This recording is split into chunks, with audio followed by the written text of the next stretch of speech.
Hello friend, नमस्कार। स्वागत है आपका आपके अपने चैनल बीएम टेक सॉल्यूशन पर। आज हम लोग एक बहुत ही महत्वपूर्ण टॉपिक पर बात कर रहे हैं। यह टॉपिक है पीएफ का ई नॉमिनेशन। एक्चुअली अभी जो है ई नॉमिनेशन की चर्चा हो रही थी कि पीएफ में ई नॉमिनेशन किनको करना चाहिए तो किनको नहीं करना चाहिए। तो हम बता दें कि पीएफ में ई नॉमिनेशन सभी लोगों को अब करना चाहिए। जो भी पीएफ मेंबर हैं, जिनका भी पीएफ कटता है, उनको ई नॉमिनेशन निश्चित रूप से करना चाहिए। ई नॉमिनेशन किस तरह से किया जाता है, इसका प्रोसेस हम डिस्कस करेंगे, ठीक है। और ई नॉमिनेशन क्यों ज़रूरी है, तो यह बहुत ही इम्पोर्टेंट है। इसका यूज अब बहुत जगह होने लगा है। तो आज हम इन सारे पॉइंट की चर्चा करेंगे। अगर आपको वीडियो पसंद आए तो निश्चित रूप से लाइक कीजिए, और अभी तक चैनल को सब्सक्राइब नहीं किए हैं तो सब्सक्राइब कर लीजिए, ताकि इस तरह की जितनी भी इम्पोर्टेंट जानकारी है हम लगातार आपके लिए ला सकें।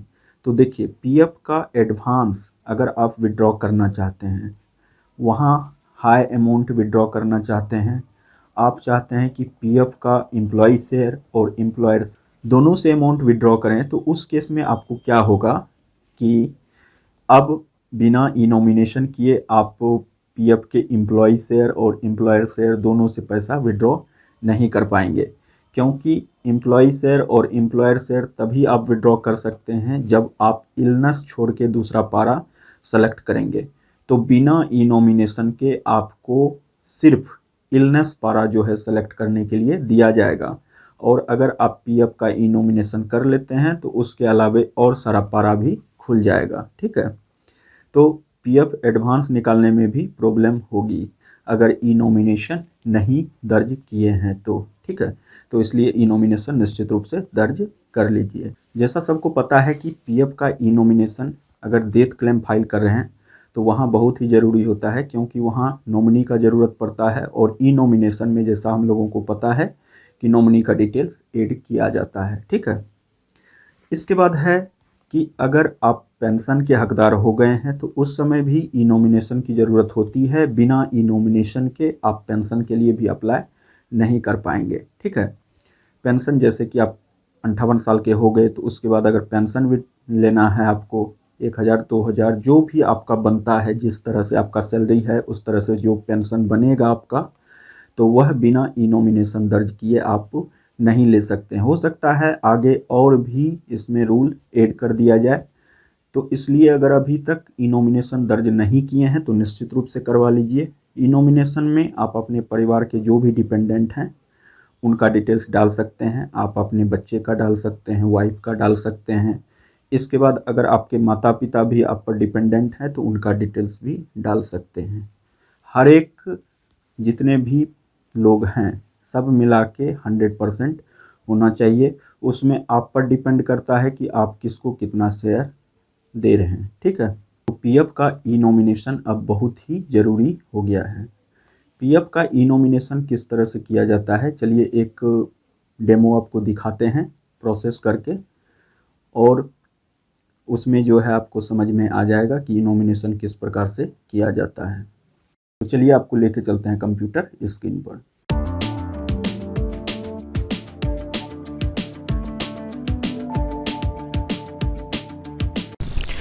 ई नॉमिनेशन की पूरी प्रक्रिया समझने के लिए हम कंप्यूटर स्क्रीन पर आ चुके हैं।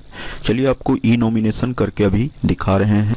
सबसे पहले आपको मेंबर होम पर क्लिक करना होगा। यह मेंबर होम जो है यह आपका यूनिफाइड मेंबर पोर्टल है, यूएएन पोर्टल है, ठीक है। यहाँ से आप एक यूएएन पासवर्ड और कैप्चा लगा के जो है पहले साइन इन करेंगे। इसके बाद यहाँ से नॉमिनेशन कर सकते हैं, ई नॉमिनेशन कर सकते हैं। चलिए हम एक यूएन पासवर्ड और कैप्चा डाल के आपको ई नॉमिनेशन की प्रक्रिया समझाते हैं। यूएन पासवर्ड और कैप्चा इंटर कर चुके हैं। देखिए साइन इन हो रहा है आपका। पोर्टल साइन इन हो चुका है। यहाँ से आपको मैनेज टैब में आना है और यहाँ देखिए ई नॉमिनेशन का ऑप्शन है, इस पर क्लिक करना है। अब देखिए ई नॉमिनेशन का पेज ओपन हो चुका है। यहाँ पूछ रहा है हैविंग फैमिली, यस फैमिली है इनका, इसलिए फैमिली यस कर दी। अब देखिए ई नॉमिनेशन के लिए आपको जिनका भी कर रहे हैं, जो भी आपके फैमिली मेंबर हैं, उनका आधार चाहिए, उनका नाम यहाँ फिलअप होगा, डेट ऑफ बर्थ, जेंडर यहाँ फिलअप होगा। इसके बाद रिलेशन क्या है आपसे, इसके बाद यहाँ जो है पूरा एड्रेस भराएगा और यहाँ बैंक डिटेल्स फिलअप होगा और लास्टली यहाँ जो है फ़ोटो उनका अपलोड होगा। ठीक है, हम डिटेल्स इंटर करते हैं और आपको दिखाते हैं। देखिए यहाँ Aadhaar, name, date of birth, gender, relation, इसके बाद सारा चीज़ हम फिलअप कर चुके हैं। अब फाइनली नीचे आते हैं और इस बॉक्स पर टिक करना है और यहाँ सेव फैमिली डिटेल्स पर क्लिक करना है। यहाँ सेव फैमिली डिटेल्स पर क्लिक करने के बाद नीचे आते हैं और यहाँ देखिए आपका सारा डिटेल्स जो है एक एक करके शो होगा। यहाँ से हम लोग टिक करते हैं और यहाँ परसेंटेज में 100% लिख देते हैं, चूँकि एक ही मेंबर है।